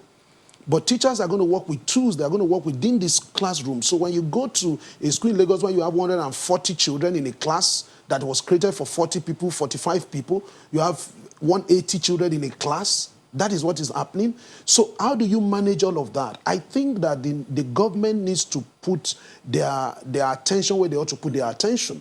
I think what is happening is the mismanagement. I don't think COVID is the problem. It is the mismanagement of the COVID situation. That is the problem. That is why you can leave some children behind. So you are concerned about our boys. You are concerned about 1,000,001 boys and all of that. People will find something to do when they're idle. So this idea of phased reopening, some children will reopen. So those children who are 140 in a class, and we're talking about 3 meters, social distancing, how are they going to go back to school? So if you say, okay, it's a phased reopening, so some do 3 days, some do 2 days. Now, remember that most of these children have lost a lot of time. So how do they catch up?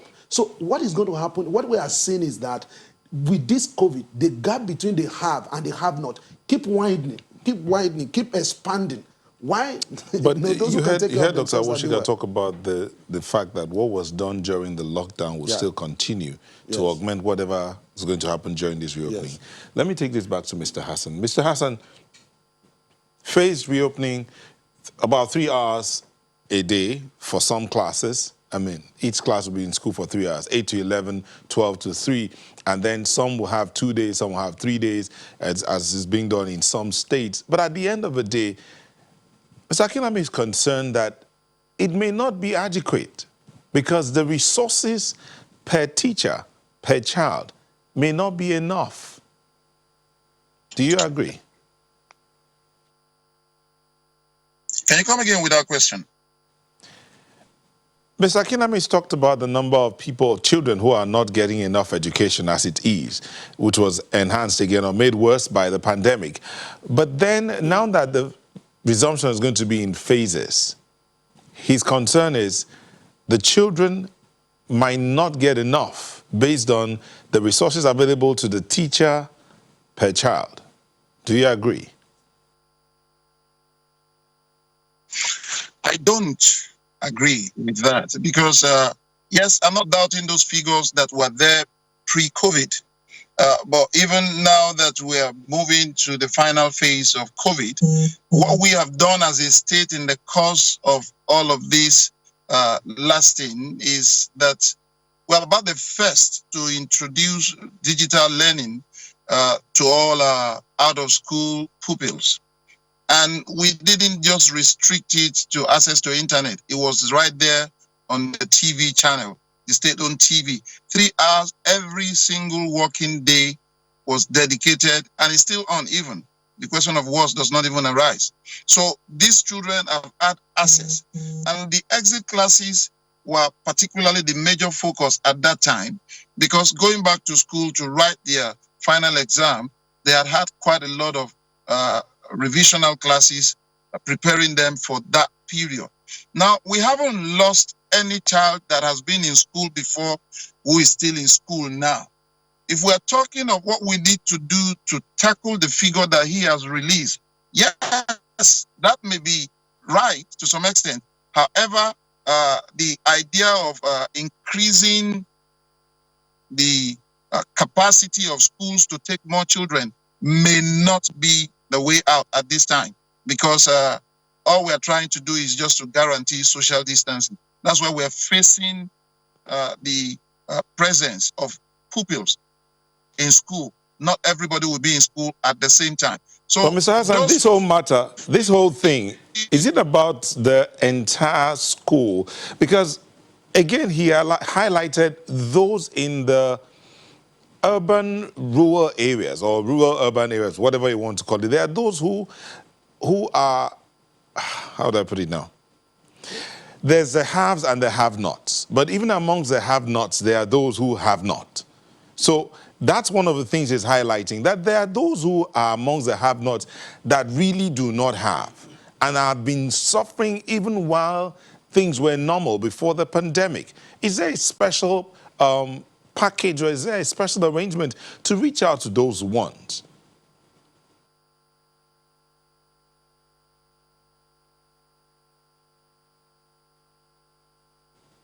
Okay, Dr. Oshika, you've heard the two sides, but again, back to those people, or to those who are from, who really didn't have even before the pandemic, and now the pandemic has made it worse. What can be done to ensure that the child is educated adequately? Well, there are some people who are responsible for them, whether they're in grade D school or they're in grade C school. There is someone who has responsibility for them. Now, if we identify the person, and I'm sure, I don't know about other states, but I'm sure that, Lagos State, has an eye on those who are the have-nots among the have-nots. Now, we cannot do anything major like build new schools or expand the capacity of those schools. But what we can ensure is that these children are not forgotten. And if we hold the people responsible, right down to the, whether the local government, who the school is in their area, and, they see them and they can take care of them, perhaps, that would work. But the thing is, not doing anything at all is not gonna work.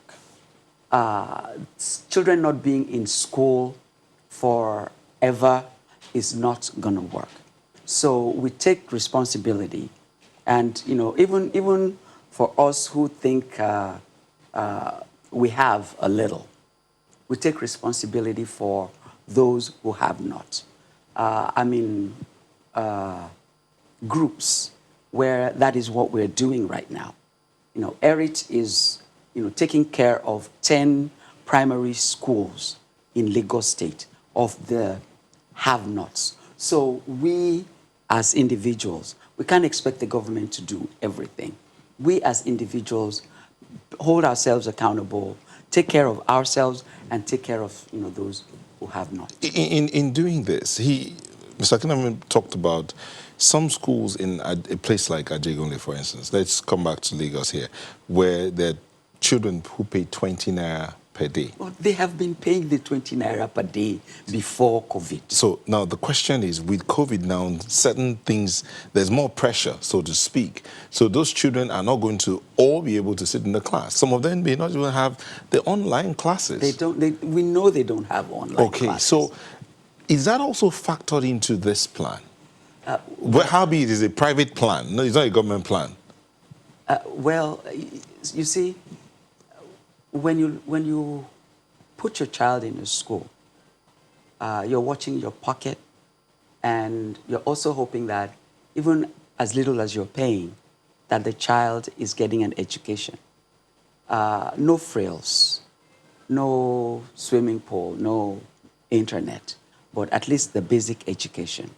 So if we can sustain just that, and a lot of people, that is their livelihood, and so they're going to want to sustain it for, for whatever it costs. So if they can sustain, now the children cannot pay 20 naira or 20 naira a day. They can only afford 10 naira a day. Can the school owners, those private schools, can they work or function with the 20 naira a day or the 10 naira a day? We have to give and take. These are no ordinary times. And so some sacrifices have to take place. Mr. Kinlami? Yes, sacrifices. I love that word. But I can only sacrifice what I have. It seems we don't, we are yet to understand what is going on. What is going on is that the nation has abandoned its own children. That is what is going on. I work with children, and I've had the opportunity of working with the upper crust and the lower crust on our platform, working with the children of the upper crust. We have hosted over 1,000 children. I mean, having different soft skill trainings for them. Now, as we hold those training, I was bleeding in my heart because I know this is just for a set of children. Now, when you talk about TV, that children are on TV and all of that, you first need to have a TV, you need to have a radio, then you need to have fuel, you need to have electricity, you need to be able to pay NEPA bill. It is the midst of all of this that people are going through, that there's no electricity, that there's no fuel, that deregulation has taken place. It's in the midst of this electricity that does not even exist, has gone up. So, you see, all of these are holistic, are connected. So my advice, really, in going forward, is that we need to declare a state of emergency on the educational sector. We need to declare a state of emergency on this reopening. The way we are going about this reopening, we are going about it as if everything is normal. We are not in the US. We are not in the UK. We are a third world country. A third world country that where it seems that the Constitution of Nigeria says the welfare and the security of the people shall be the primary aim of government. So the question is, where is welfare? And under the UB Act, it is mandatory for every Nigerian child to go to school. Now, that is from primary to GSS. That is the law of the land. Now, so all of that was not happening pre-COVID. Now, people are saying the curve has been flattened. What figures are we working with? Now, how many tests have we done to know that the curve has flattened? Have we done 1 million tests as Nigeria, as a country? If you are not testing, if you are not tracing, if you are not isolating, so how do you know what is going on? We are just, you see, we are a people of a lot of faith. We just believe things are fine. Because we are not hearing people drop dead, we just believe everything is fine. Now, no, if you want to talk about flattening the curve, you will be talking about figures. This is where we are, this is where we are now. So my opinion is that at the national level, it is not something that should be subject to the Presidential Task Force on COVID-19. At the state level, it's not something that will be subjected to the Ministry of Education. We need to have a public hearing. The poor needs to be heard. The hewers of wood and drawers of water, the oi polloi, they need to be heard. Everybody needs to be heard. It's not the way, you can't open... So are you saying that if this public hearing you're calling for now doesn't happen, schools shouldn't open? Schools can open, but it will not be solving the problem. Because you don't know what I'm going through in Ajegunle. You don't know. I've been to Ajegunle. I just told you, just 2 weeks ago, I was with children who have not heard Zoom. They are not in Kafanchan. They are not in one forgotten place in Damaturu. They are not in the northeast. They are not in Sambisa Forest. They are in Lagos. They are in Isolo. Urban Lagos. It's not rural. It's not even rural. Now look at the work that Slum to School is doing in a particular area in Lagos.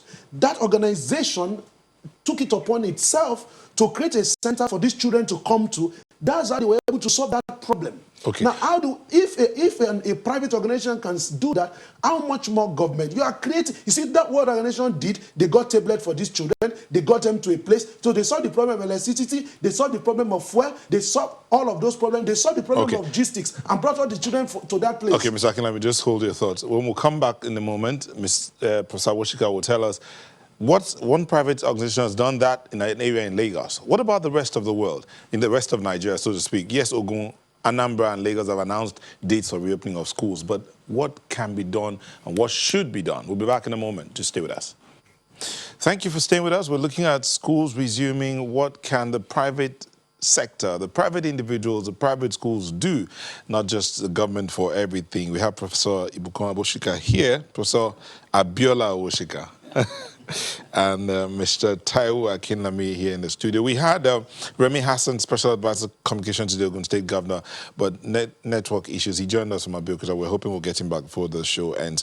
So, Prof, Festus Akimboewa says COVID-19 could be with us for a long time, and there's no way classes can be taught effectively online in Nigeria. Network issues, like we've lost Mr. Hassan right now. Government at all levels must put safety measures in place so that all pupils can return to school. Now, that returning to school, you've said it, those measures that were used at the peak of the pandemic here in Nigeria need to continue while the phased reopening happens. But again, he mentioned that some of those children have never heard Zoom.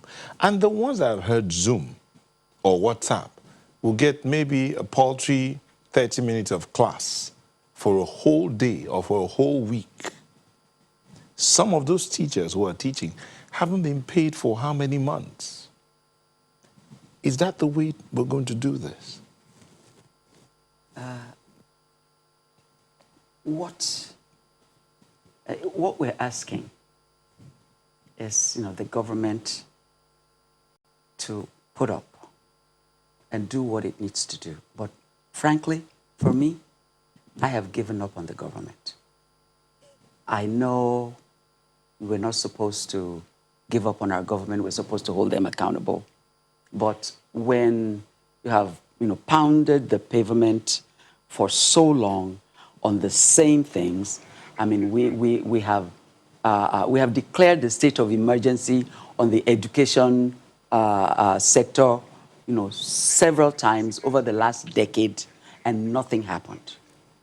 And so I think what Slum to School did, what ERIT is doing, even I have no business starting as a primary, as a secondary school, but I was tired of seeing what is going on in our schools, and I just think I can help. I can just do my own bit. So what we need to do is, again, it's going to be daunting. It's not going to even scratch the surface, but we just have to keep on. We have to, get together. I mean, there are schools in this area in that we can all, or our different areas, is solo, whichever ones that you have seen, that we can all get together and maybe push up a little bit. I mean, Isheri here is, you get there sometimes and you're worried, you're devastated. I know that the devastation is much, but unless the private sector, decides, this is how we're going to do it. I mean, look at this whole pandemic. There was not a single help for private schools. Not even the loans that are out there. They couldn't even access those loans. So what is the government doing for the education sector? I understand we have Mr. Remy Hassan back. Yes, he's in Ogun State, but this matter of what the government's doing for the private schools, for those individuals, private organizations or individuals who've decided to help out in the education sector, what's government doing to encourage them? Oh, thank you very much. For the private school operators. They have been very much in touch with government. And like I advised them through the special advisor in charge of primary and secondary education, that they also need to let government know which area they truly need assistance, because Ogun State is quite peculiar. The highest number of private secondary schools and primary schools in the whole country is in Ogun State. So one of the things we told them, which the federal government has also shown a buy-in into, is how to bring up palliative to help especially the teachers who have been out of jobs since schools closed down. And feelers we are getting is that the federal government is favorably disposed to doing that. And the Ogun State government too will be among the states that will champion the cause of ensuring that this becomes a reality ultimately. Not too close to government, because many of them see government only as a tax master that comes only with the tax big acts towards them. But then this is, yes, government will come with the instrumentality of taxation, but it's a two-edged sword.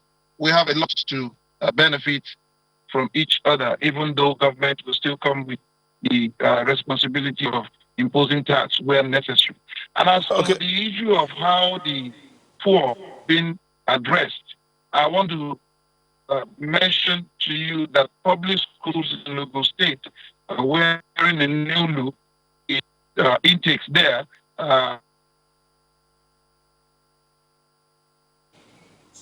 Okay, okay, we've lost him there. You're going to say something? I want to say that, you see, my father was not, he was a bank clerk. My mother was a petty trader who never went to school. My mother could not speak English. My father went as far as standard 6 in those days. I went to public school. It was public school, primary school. It was a partnership between the UPN government and missionaries. I went to a Muslim primary school. Secondary school, 2 secondary schools I went to, one in Ado-Ekiti and one in Ondo Town, where I come from. Those schools were a partnership between the Catholic Church and the government. Now, I went to Lagos State University. I read law in Lagos State University. When I went to Lagos State University, I gained admission in 1990. When I gained admission, school fees was 90 naira. Not 90 naira. And I read law. And we had a law library to ourselves. And that law, faculty of law, became one of the best, as a matter of fact, the best faculty of law in Nigeria at that time. Now, that same university that was paying 90 naira till I left became 250,000 naira in our presence here. That lecturers were now trying to get money to pay school fees so that they could keep children in school so that they could get their own salary. Now, when you look at all of that, today, the influx of public schools, private school, is a failure on the part of the state. When we say government cannot do it, government cannot do it all, what is government doing about education? What is government doing about education? That same primary school that I went to was a partnership.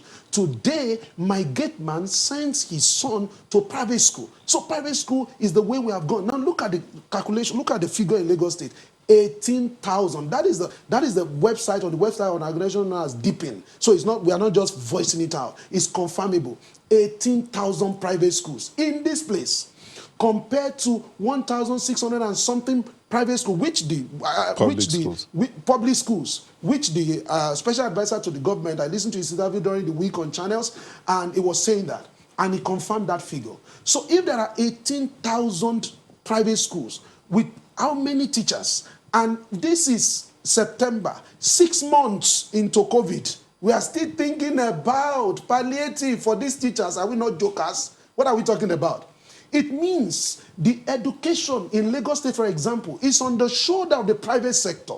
What have we done since this crisis started? So Ogun State is saying private schools should come and tell them what they need. I mean, what kind of conversation is that? As a government that is responsible for the welfare and the security of the people, your child is the one that will come and tell you everything he needs? Is the one that will come and tell you that I want to go to school, daddy? Is the one that will come and tell you I need to read? Are you not going to, as a father, see into the future of the child and plan? What is care? Care is to anticipate the needs of children, to anticipate the threat to them, to make adequate preparation, to meet those needs and mitigate those threats way before they arise. That is care. And I would say to you the word of a woman called Eleanor King. Eleanor King said, since children spend a considerable amount of their childhood in school, it is for this reason, if no other, that school should be warm, caring and nurturing places where children feel protected and feel supported. She went further to say, indeed, research has shown that when children feel connected to school, they have better learning and behavioral outcome. All of this reopening that we are saying, how have we met all of those conditions? That school should be warm, it should be a caring, nurturing places. When 140 people are in a class, they come back to school, how are they going to sit? When you scatter their resumption, how are we going to cater for the figure that we're dealing with? I'm using Lagos State. Not Lagos State is urban. Lagos State is the state of excellence. I'm not talking about, and you know this conversation is about the country. I'm not talking about those hidden places where people in Ogun State, in Osun State, government build schools. And the consultant in charge of those schools is the present Commissioner of Education in Lagos State. Now, you will find in those places, students were owing 200 naira. You know, the government built a multi-purpose school that will accommodate many children. Children were still owing 200 naira. Parents were coming to work out a payment plan for 200 naira. If you know the level of poverty in this country, we say what we're saying, because figure has told us 82 million Nigerians are living in abject poverty. We have, with 200 million people, we have overtaken India, which is 1.3 billion people in poverty figures. Prof, Yes, sir. in 1 minute, what do we do? Parents, teachers, you said you've given up on government. So let's look at parents and individuals and private sector in 1 minute. Yeah, I think it has to take collaboration. And again, the word that he likes very much, sacrifice. Give and take. This problem is daunting. And we have to take it one step at a time, a little at a time. The parents will give a little, the school owners will give a little, and we will require that the children also contribute a little. Now the government is another case. It will take a whole army to fight the fight that he's advocating. All right. Mr. Hassan, low-hanging fruits in 1 minute. All right, I appreciate the angle from which the activist in the studio is speaking from. But you should understand that the myriad of problems that COVID brought is not anything that anyone prepared for. And data is a challenge in this part of the world.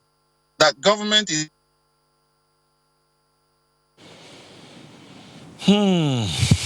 Okay, hopefully we'll... Well, Mr. Remy Hassan, I'm sorry we lost him there again, but he's a special advisor on public communications to the Ogun State Governor, who joined us from Abeokuta. We had Professor Abiola Awoshika, CEO, Oasis Education here, and we had Mr. Taiwo Akinlami, child's right advocate and a lawyer. Thank you. You asked me for my last word now. You had your last word, Taiwo. It's okay. Thank you. It's okay. Thank So, you all right, very we'll be back in a moment. Do stay with us. Okay, so that conversation we're having was quite interesting about education. And Medupin Wale says, I hope I pronounced your name well, says, our situation is pathetic. We must get education right. We pay lip service to the education at the primary and secondary level, even the university too. The university is closed, and it appears the government is not bent on killing the education sector. Is bent on killing the education sector. I don't. Anyway, Wale, that's what you said. But let's look at this matter of serving with integrity. What does it mean to serve with integrity? So the Alternate Business School holding a maiden edition of the 7,000 conference. What is that? With the theme, serving with integrity. What does it mean exactly? So to help us answer all of these questions, we have someone in the studio. Incidentally, her backstory ties into something that happened many years ago. She's a survivor of a plane crash. Ooh. Dr. Esther Longe, who's the convener of this conference. Thank you for joining us. Thank you so much for having me. and I'm glad you survived. Thank you. I'm glad I survived too. So tell us about this conference, that's about 7 weeks. Tell us about the conference. Okay, so the 7,000 conference came to me on the 1st of April this year. And I do say that a lot of things that I do are informed, from my surviving, but informed from my belief in God.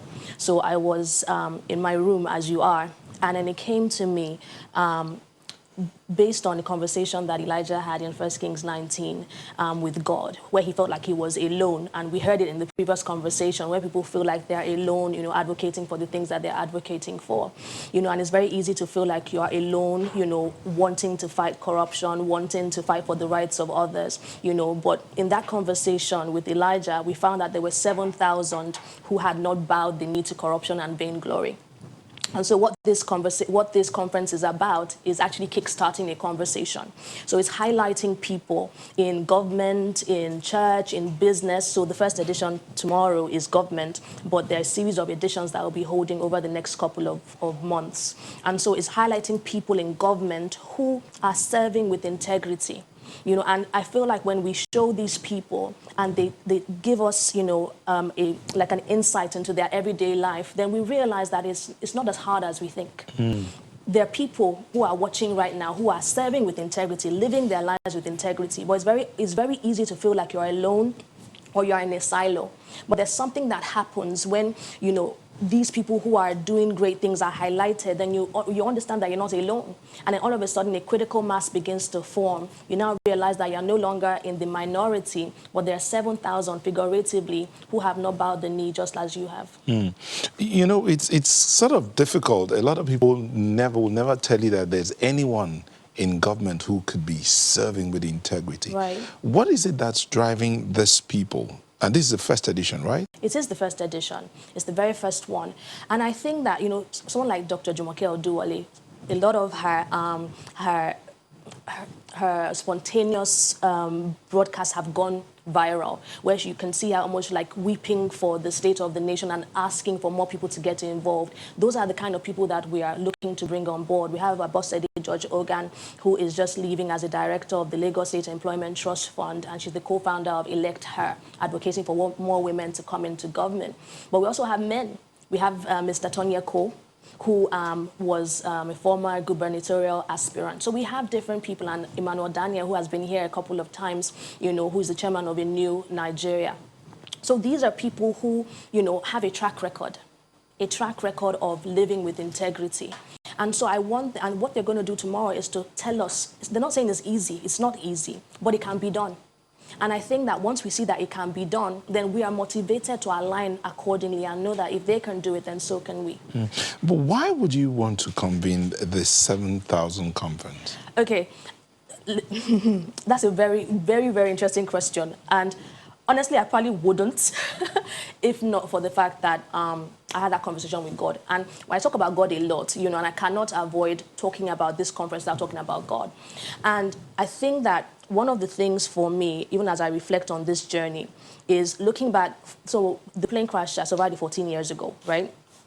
And I've gone through the different processes. I left Nigeria because I was like, this country's trying to kill me. So I was in the UK for 7 years, but I came back. And, you come back and you're trying to figure out a way for yourself and your family, but we cannot always be in survival mode. At some point, we have to wake up and realize that we are our deliverers. The government isn't going to save us. The church isn't going to save us. The business isn't going to save us. We are the church. We are the government. We are the business. And so it's time. So there was a switch in my mind that, okay, what kind of country am I going to live for my children? Are we all going to escape to Canada? Then who's going to be left in Nigeria? And so when I began to think, of these individuals, some of who I know personally, I'm like, I know them to their house, which is one of the things that is actually rare. I know them to their house, and I know that the things that they're saying is how they actually live. And so if I can just showcase these people, then and if people can even see me as an ordinary person convening this conference, I don't have any track record in politics. But if one person can bring all these people together, one ordinary person can bring all these people together, then what can you also do as an ordinary person? But you see, the other side of it is also about the fact that there's so much of talk shop in Nigeria. Yeah. What about the practicality of it? Amazing. I'm so glad that you asked. So tomorrow is the beginning. Yeah, we have the picture on the screen. And that's there. why I called it the beginning of the conversation. But beyond the conversation, I actually want something to be ignited in the hearts of people. And that is, look at Esther. This is her, an ordinary person. She's convening this conference. Look at these people. They're talking. They're ordinary just like me. They're doing this thing. They're living with integrity. What can I do? So there's an opportunity to even join the 7,000 community, where you now realize that, oh, there's somebody like me in Oyo State government. There's somebody like me in Abuja State government. How about we come together? There's somebody that has the same, desires and aspirations for Nigeria as I do. How can we come together?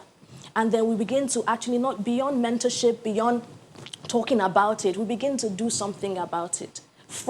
Not from the government, but from the individual level. From the individual level, what if we all stood up and said, oh, I'm going to be the change that I want to see? What if we stop waiting for 4 years to come every election cycle and say, okay, what can I do now? What can I change now? How can I start critical conversations that will get my generation thinking? Instead of waiting for government to do something, what can I do in my own space? Okay, so who can attend this conference? Everybody can attend. Listen, it is a virtual conference. You don't even have to get on the bus. You don't have to enter your car. Just tune into YouTube tomorrow at 4 p.m., the Alternative Business School channel. In the comfort of your living room, sit in your living room, watch and be ignited. Alternative Business. The Alternative Business School. The Alternative Business School on YouTube. Streaming live. Strictly on YouTube. Strictly on YouTube. Well, YouTube and maybe Facebook. Okay, so, and anybody can attend, you said? Anybody can. Now, that if you see that screen there, you have quite a large lineup of speakers, and then you have performing artists and all that. Why did you have to gather all these people for a first edition? Because they're talking to different parts of government. And so you have Dr. Jumoke Oduwole, who is the SA, Special Advisor to the presidency on the ease of doing business. But we also have a public service panel. And so you have Mr. Damlola Emmanuel, who is the General Manager of Lagos State Waterways. We have Abosede George Ogan, like I said before, who she just left in September in the Lagos State Employment Trust Fund. And then we have Ms. Tara Adefope, who is the Director General of Due Diligence in Oyo State. And so they're going to talk to the public sector. So you say, oh, I don't want to run for office. Okay, but you are in the civil service. These are people who are doing the same thing as you. Be inspired. Then we have Tonya Cole and Mr. Emmanuel Dania, who will be speaking about their journey, in politics. So that should be interesting. Then we also have Honorable Sheyi Adisa, who is a serving member in the Oyo State House of Representatives, representing the Afijo constituency. And he'll be talking to us about running, winning, and serving with integrity. So it's taking us through that whole journey. So you start, how has it been maintaining, now that you're in the office that you fought for, how has it been to maintain integrity? I'm sure it's not very easy. And so that's it. We're not looking for anybody to tell us that it is all hunky-dory or it's easily achievable, but we want to know that somebody is there doing it. Is there a need for registration for this conference? Yes, and those details can be found on our Instagram page, the Alternative Business School. So the Alternative Business School on Instagram, you get the details for registration. Exactly. Is it that easy? It's that easy. Free of charge? It's free of charge. Just register and then go to YouTube. And show up. Yes, thank you. So when you registered, do you get a mail to say, yes, okay? Yes, you will. And you also get reminders. You can even set a reminder on YouTube to say, oh, let me know when it goes live, and it will tell you as well. Okay, that's quite interesting. And what about data? I mean, because a lot of people are concerned about data. I don't have that kind of data.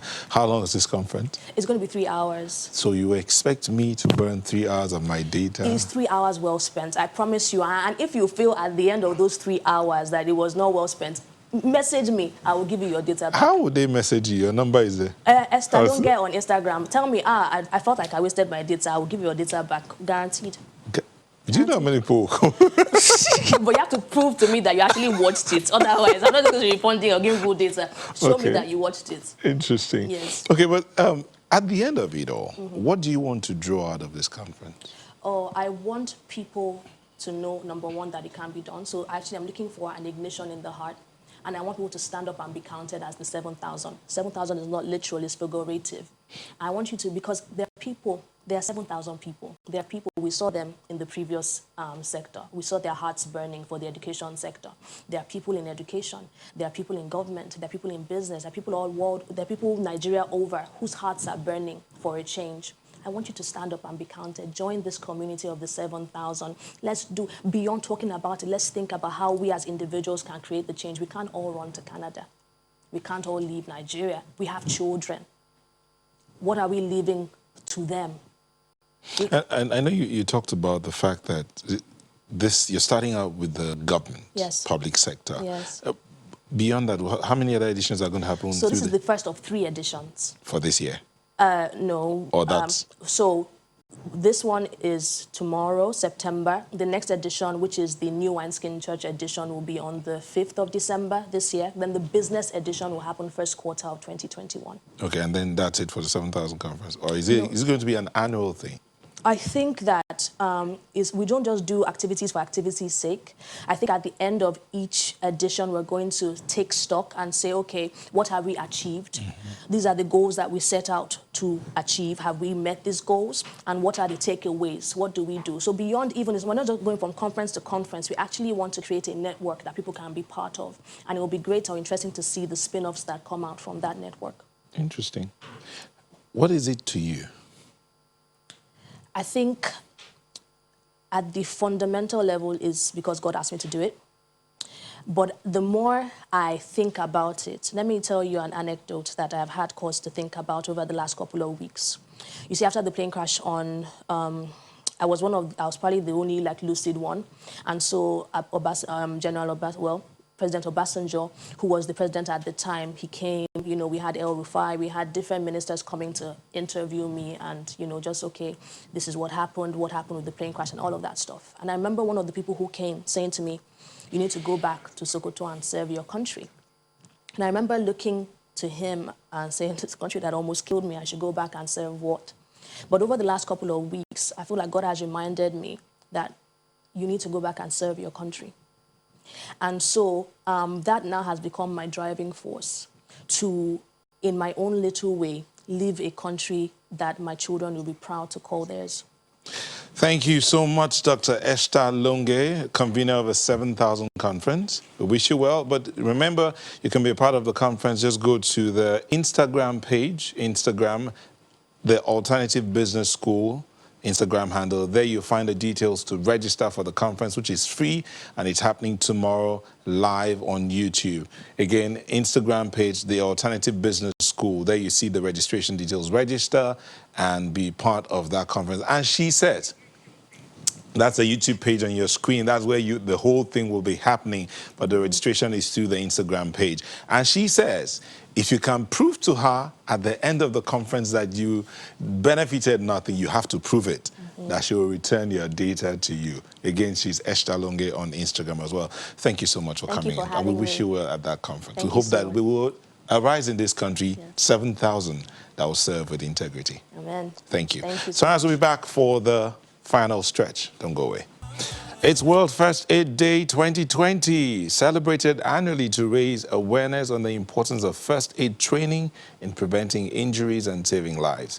The International Federation of the Red Cross and Red Crescent Societies believe that first aid should be accessible to all, including the most vulnerable, and should also be an integral part of a wider developmental approach. In Nigeria, the Federal Road Safety Corps in Lagos chapter, for instance, is also giving out first responder training to commemorate the day. But what is this World First Aid Day about? So let's start with Mr.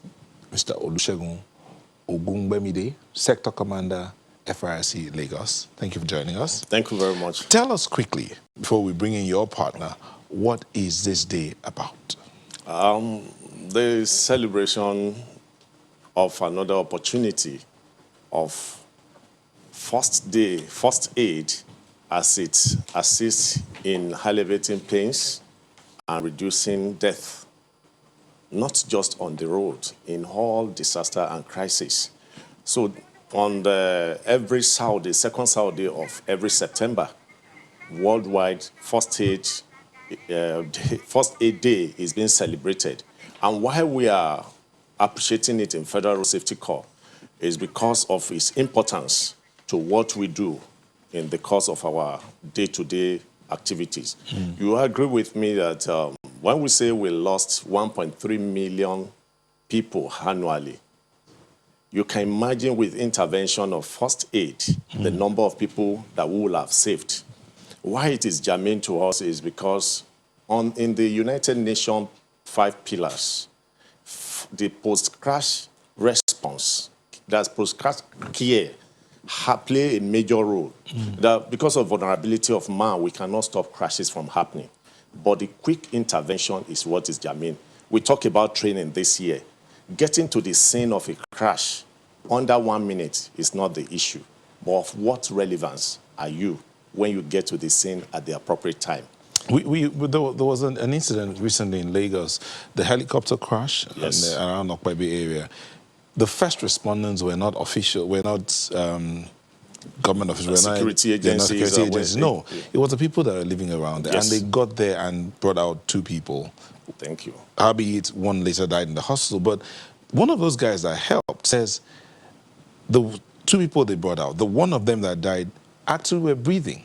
Exactly. Albeit one just breathed for a few minutes and then passed on while the other was rushed to the hospital.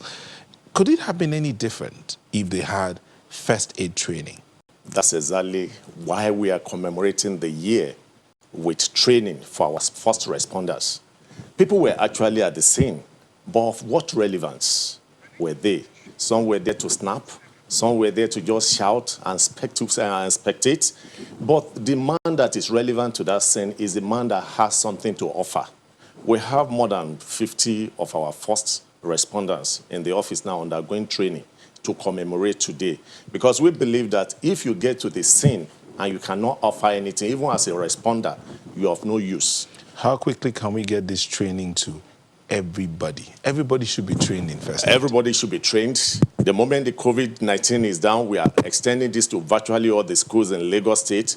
Before the end of the month, we are already recruiting about 500 human ambulances that are going to be trained, fortified with first aid box by virtue of the support of our partner, with first aid boxes, that anywhere there's a crash, that man that is standing beside you is fortified with first aid to give attention, first aid attention to that victim, so that we can alleviate pains of the victim and also keep people from dying. Because our strategic goal for this year, number 1 strategic goal of FRSA for this year is to minimize the rate of fatality in crashes. Thank you. That's the essence of the reason why we are commemorating this year with training of the first responders. Thank you very much, Mr. Olusegun Ogungbemide, Sector Commander, FRC Lagos Command. Thank you very much. We also need first aid training in the homes. Sure. Thank you. You can be sure of that. Thank you. And that is our show for today. We really want to thank you for letting us be a part of your morning. Remember, you can be all that you want to be. You can be the change that you desire. And you can also learn first aid because we all need it. We need safety and health in our homes and in our environment everywhere we go. So go out there, be the best you can be. Love your neighbor, love yourself, and stay safe. Do not let yourself be the problem. Be the solution. God bless you and enjoy the rest of your day. I'm Neo Taigbe. Bye.